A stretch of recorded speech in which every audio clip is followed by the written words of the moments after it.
dull gray. Don't know what I'm gonna do all day, just trying to find a way to you. My biggest fear was that the next time that I would see it would be too late. She'd be with someone else, with kids, married and everything. I just wanted you to know.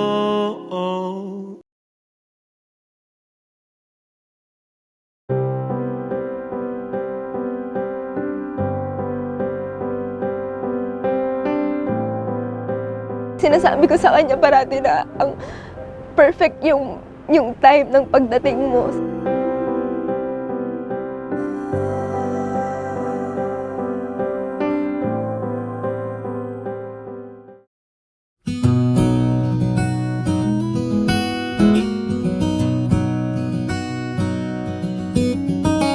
Noong 2014,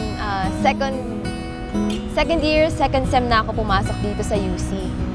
Sa University of the Cordilleras. Meron kaming extracurricular activity nun, yung dancing. Dun sa creative dance, nandun din si Jello. Pero si Jello naman, pumasok lang siya ng creative dance siguro 2 weeks before the competition. Hindi ko siya masyado pinapansin nun kasi at first impression ko sa kanya ang weird, nerdy.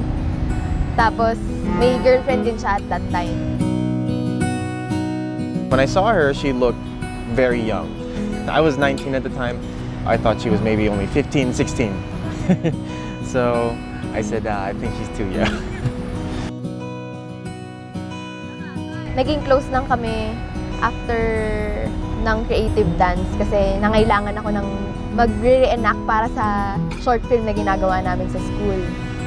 So from then on, araw-araw na kaming magkasama. When I realized that I had feelings for her, I told my friend Victor, like, hey, I think I'm starting to like her. And he said that, but she has a boyfriend. Noong 2014, meron akong boyfriend ng LDR. Parang I know this story na si Jello, na time na nagka-crush siya kay Yen, nahirapan siya na i-confess. Kasi syempre, tinatreasure niya yung friendship nilang dalawa. I don't want to ruin a relationship. But, you know, even if the circumstances say no, if the heart says yes, you tend to do stupid things.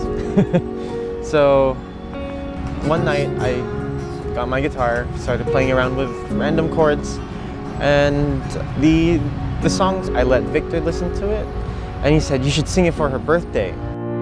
Naalala ko noon, magkakasama kami ni Victor and ni Jello. Nagyaya yung isa naming friend sa isang gig. Tapos nung 7 o'clock na, tinatawagan ako ng mama ko. Ano, asa ka na? Umuwi ka na ba? Sabi ko, ito na po, pauwi na. Tapos biglang nafe-feel ko na may tao sa likod. Pagkalingon ko, si Jello. Sabi niya, sasamahan niya daw ako hanggang sa terminal, pauwi sa jeep ko. Habang naglalakad kami, parang nafe-feel ko na kinakabahan siya, na may gusto siyang sabihin. And I said, can I tell you something? She said, what? And then I told her, you know that song that I wrote, that song that I sang during your birthday? She asked, yes. And I said, I wrote it for you. And I hope you feel the same way I do. Sabi niya, because I like you. But if you don't, Sabi ko, what? that's fine. How? When? Why? Tapos sabi niya, hindi ko alam. It just happened. Yung mukha niya hindi na talaga maipinta. Tapos ako naman, sabi ko, Jello, ka nga dito. Tapos hinag ko siya. Pagkahag ko sa kanya, tinap ko siya. To know that And then I walked back, and the first thing I did, obviously, was cry. As most people with hearts do, they cry when it gets hurt. And yeah, right here. Yeah, right here. Yeah. And I think, I think it's love. Si Yet, napunta sa iba. naiwan si Jello. So si Jello, naintindihan na niya, ganun. And he went back to Canada. So, yun na. Dun halos natigil.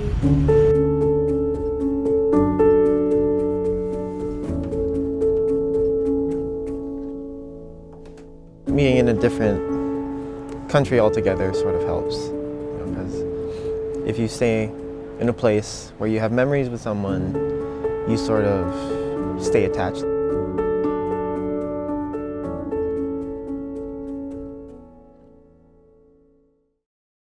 Kami ni Jello, nagkausap na lang kami nung after kong graduate. I said, I'll try and message her again. Even though I had no idea if she was mad at me for, leaving the group or still wanted to talk to me. So nag-chat kami. Ang sabi niya sa SoundCloud, "Hi Ading, do you remember me? Do you still remember me?" Sabi ko, "Oh my God, ikaw yun. Ikaw yung nag-message sa Facebook using yung, yung parang poster account. Doon na nag-start." I missed her a lot.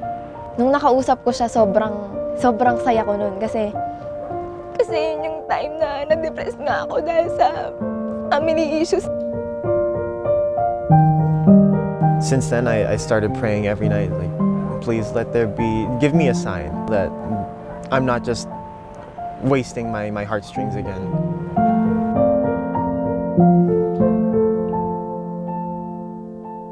One night, I called her. I asked her, "Is there anyone that you like right now?" And she said, "No, why?" And then I said, "When I come back to the Philippines, will you go out on a date with me?" I just kept praying. Because that's all I could do.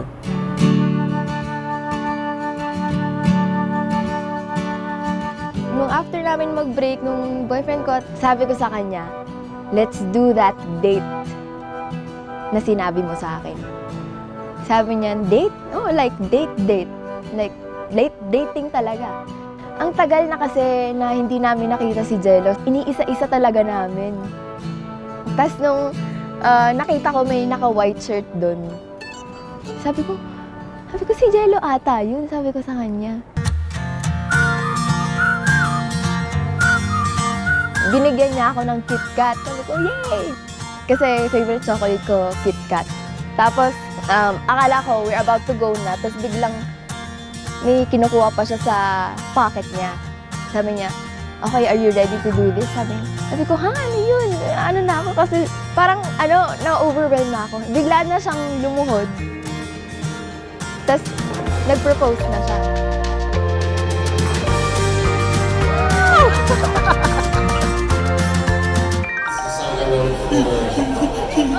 Someone back in 2014.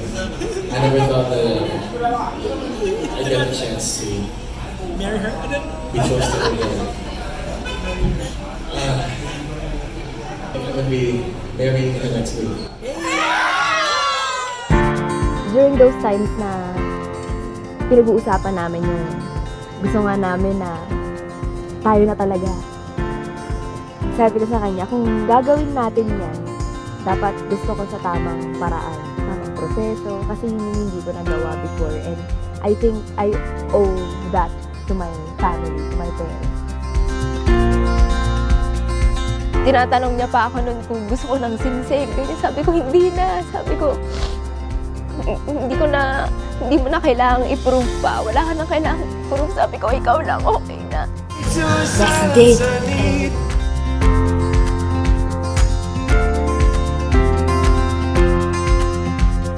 Feeling ko nandun na eh. Hindi ko lang pinansin. Parang may reserved feelings talaga ever since kay Jello. Pero dahil nga faithful, hindi ko lang pinansin. So parang may secret plant lang ako na dinidiligan sa gilid. Tapos nag-grow lang siya. Tinatanong ako lagi about sa'yo. Pinipiga niya talaga ako kung may gusto ba ako sa'yo. Sabi ko lang to sa friend namin na, oo, meron, pero hindi pwede. So, wag mo nang ipilit. Wag mo na rin sabihin sa kanya. Kasi nga, baka kung anong mangyari, masisira nga yung friendship and everything. Ngayon ko lang ulit siya nakita naging ganyang kasaya. Kasi, nung time na before pa si Yet, nakikita ko yung lungkot sa mga mata ni Angelo eh.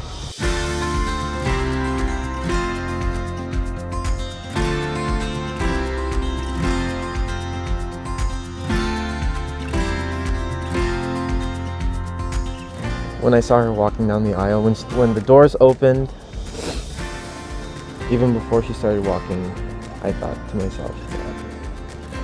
myself, what did I do to deserve this? Because for the longest time, I didn't feel like I deserved anything.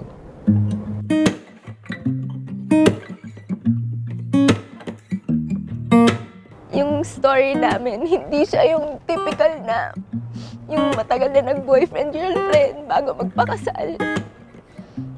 Kami parang 2 months. It's the saying, it doesn't matter how long you're with someone, it's how that person makes you feel and how consistently they make you feel.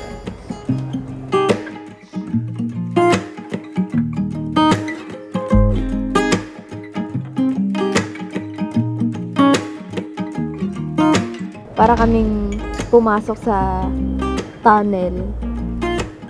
Tapos, ang dami-daming pasikot. Pero, yung ending pala, magkikita rin kami bandang huli. I just wanted you to Like sinabi ko dun sa vow ko na I promise to give you a home. Yung home na magpo-protect sa'yo. That will always make you feel safe. And every single time you flash a smile my way, I find myself. The most important thing is thank you for giving me a chance. And I don't think I could have pushed myself this hard if, you weren't my motivation. Thank you. It's love. Oh, it's love.